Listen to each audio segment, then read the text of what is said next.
IORA now is in its 22nd years of existence, and over these past 2 decades, IORA has become the apex body dealing with the Indian Ocean. So naturally, there's very keen interest in the organization given the rising geostrategic significance of the Indian Ocean specifically, and more generally the importance of the ocean space in terms of the global economy and the vast opportunities that it provides.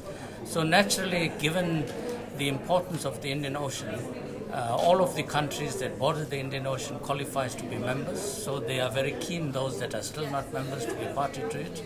And equally important, we have 9 dialogue partners, and today we have a further application from Italy that will be considered.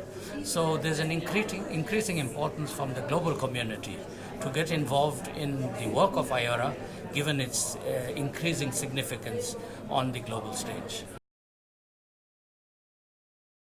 Disaster risk management is one of the working groups and focus area of IORA.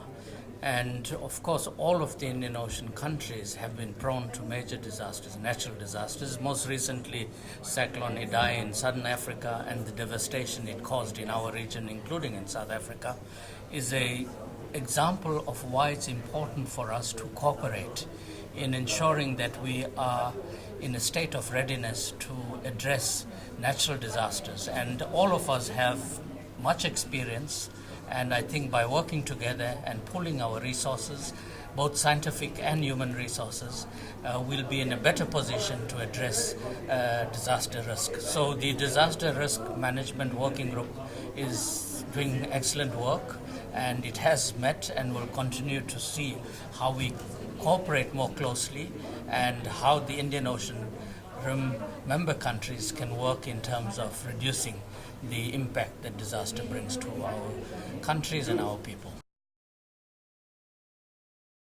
We can feel extremely satisfied that South Africa has achieved major milestones during these past 2 years of our chairship, and these include, of course, most importantly, adoption of the guidelines in terms of interaction with dialogue partners.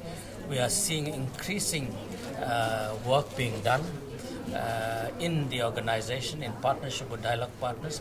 But equally important, perhaps the most important contribution that we've made is that the action plan that we adopted in Jakarta in March 2017, when for the first time we had a summit, South Africa has implemented that action plan, and we have made much progress in activating the new working groups, the working group on the blue economy, women's economic empowerment, disaster risk management. All of these have been activated, and we have drafted work plans, and we are in the process of implementing that.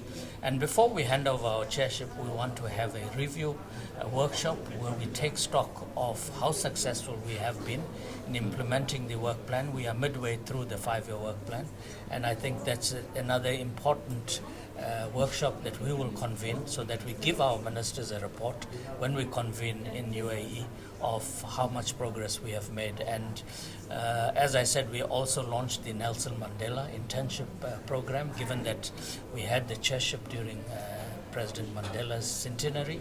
I think that's an important contribution, providing a platform for our people, especially our young people, to get exposure to the work that we do in IORA by providing them an internship program.